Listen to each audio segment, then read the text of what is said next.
शिक्षक भरतीची तयारी करणाऱ्यांसाठी गुणवत्ता आणि हक्क हे दोन शब्द खूप महत्वाचे आहेत. पण विचार करा, तुम्ही खूप मेहनत घेतली, चांगले गुण मिळवले आणि तरीही तुमचं नाव गुणवत्ता यादीत नाही. अन्याय वाटेल ना? आज आपण अशाच एका महत्वाच्या कायदेशीर लढाईबद्दल बोलणार आहोत, ज्याने हजारो उमेदवारांचं भविष्य ठरवलं. कल्पना करा, तुम्ही टेट परीक्षा दिली.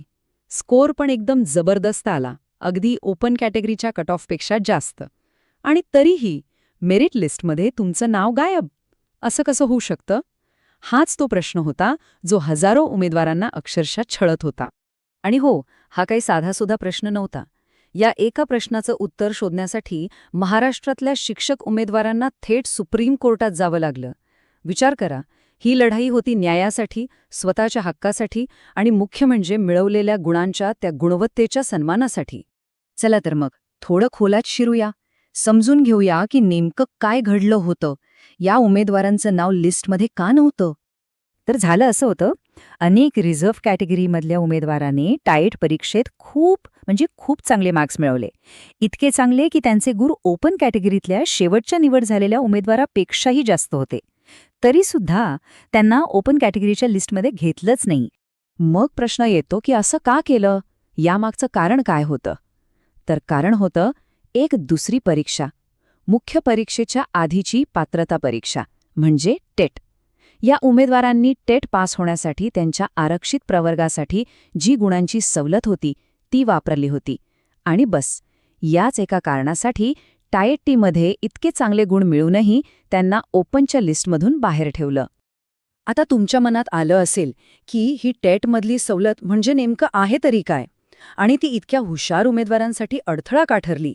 हे समजून घेण्यासाठी आपल्याला आधी या दोन परीक्षांमधला फरक नीट समजून घ्यावा लागेल. ओके, तर बघा, ह्या दोन्ही परीक्षा पूर्णपणे वेगळ्या आहेत. टीईटी म्हणजे समजा स्पर्धेत एंट्री मिळवण्यासाठीचं एक तिकीट. तुम्ही शिक्षक होण्यासाठी पात्र आहात की नाही एवढंच इथे ठरतं. पण खरी रेस, खरी स्पर्धा आहे टॅट. तुमचं नाव मेरिट लिस्टमध्ये कुठे असणार हे 100% टॅटच्या मार्कांवरच ठरतं. मग ही सवलत म्हणजे काय? सोप्या भाषेत सांगायचं तर रिझर्व्ह कॅटेगरीतल्या उमेदवारांना टेट परीक्षा पास होण्यासाठी जेवढे मार्क्स लागतात त्यात थोडी सूट दिली जाते. कशासाठी? तर फक्त यासाठी की ते पुढच्या टप्प्यासाठी म्हणजे टॅट परीक्षेसाठी क्वालिफाय व्हावे. आता नियम काय सांगतो? NCTEच्या नियमानुसार ओपन कॅटेगरीच्या उमेदवाराला टेट पात्र होण्यासाठी कमीत कमी 60% गुण लागतात. पण इथेच तो सगळा खेळ होता.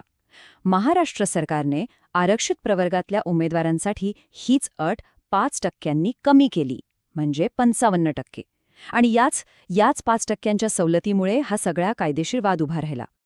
आता जेव्हा उमेदवारांना वाटलं की आपल्यावर अन्याय होतोय, तेव्हा प्रकरण गेलं कोर्टात. आणि तिथे एक अगदी मूलभूत पण खूप महत्वाचा कायदेशीर प्रश्न विचारला गेला. प्रश्न एकदम सरळ होता.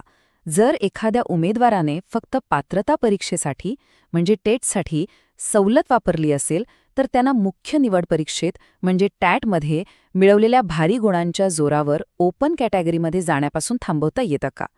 खरं तर हाच या संपूर्ण केसचा गाभा होता. पण सुरुवातीला उमेदवारांच्या पदरी निराशाच आली. हायकोर्टाने त्यांच्या याचिका फेटाळून लावल्या.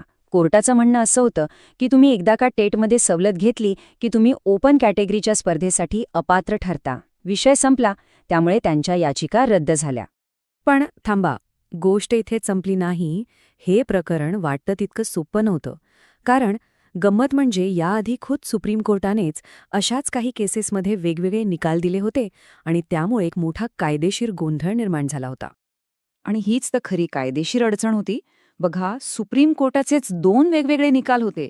एकीकडे 2010चा जितेंद्र कुमार सिंग खटला सांगत होता की सवलत फक्त स्पर्धेत एंट्रीसाठी आहे, फायनल सिलेक्शनसाठी नाही. पण दुसरीकडे 2019चा प्रदीप कुमार खटला म्हणत होता की जर तुम्ही मूळ पात्रतेचे नियम म्हणजे ते 60% पूर्ण केले नाही तर तुम्ही ओपनमध्ये जाऊच शकत नाही. आता सांगा, कोणता निकाल ग्राह्य धरायचा? पूर्ण कन्फ्युजन होतं. यामध्ये जितेंद्र कुमार सिंग केसमधलं निरीक्षण खूप महत्त्वाचं ठरतं. त्यात कोर्टाने अगदी स्पष्टपणे म्हटलंय की सवलतीचा उद्देश फक्त एवढाच आहे की सगळ्यांना स्पर्धेत उतरायला एक समान संधी मिळावी. याचा अर्थ अंतिम निवडीच्या वेळी गुणवत्तेशी तडजोड करणं असा होत नाही. आणि हाच मुद्दा उमेदवारांच्या बाजूने सर्वात मोठा आणि महत्त्वाचा युक्तिवाद होता. तर हा सगळा आधीचा इतिहास आणि कायदेशीर गोंधळ या सगळ्याच्या पार्श्वभूमीवर शेवटी सुप्रीम कोर्टाने या प्रकरणात अंतिम आणि एक ऐतिहासिक निकाल दिला. चला पाहूया कोर्टाने नेमकं काय म्हटलंय. सुप्रीम कोर्टाने फक्त निकालच दिला नाही, तर भविष्यात असा गोंधळ होऊ नये म्हणून एक स्पष्ट 5 कलमी कसोटीच तयार केली. यातला सगळ्यात महत्त्वाचा मुद्दा काय आहे, तर तो असा की जर पात्रता परीक्षेतली सवलत अंतिम निवडीच्या गुणवत्तेवर कोणताही परिणाम करत नसेल आणि भरतीच्या नियमांमध्ये तसं करायला स्पष्टपणे मनाई नसेल, तर आरक्षित प्रवर्गातला उमेदवार त्याच्या टाईटमधल्या गुणांच्या जोरावर ओपन कॅटेगरीत नक्कीच जाऊ शकतो. आणि महाराष्ट्राच्या शिक्षक भरतीच्या केसमध्ये नेमकं हेच घडत होतं. फायनल सिलेक्शन हे फक्त आणि फक्त टॅटच्या गुणांवरच अवलंबून होतं. टेटचे मार्क्स फक्त एंट्री पास होते आणि सगळ्यात महत्त्वाचं, भरतीच्या नियमावलीत कुठेही असं लिहिलेलं नव्हतं की टेटमध्ये सवलत घेतली तर तुम्ही ओपन कॅटेगरीत जाऊ शकत नाही. ठीक आहे, तर मग या ऐतिहासिक निकालाचा अर्थ काय? जे हजारो उमेदवार शिक्षक होण्यासाठी तयारी करत आहेत त्यांच्यासाठी यातलं महत्त्वाचं काय आहे? एकदम सोप्या शब्दांत सांगायचं झालं तर या निकालाने 4 गोष्टी अगदी क्रिस्टल क्लिअर केल्या आहेत. पहिलं, टीईटी ही फक्त एक पात्रता परीक्षा आहे, निवड परीक्षा नाही.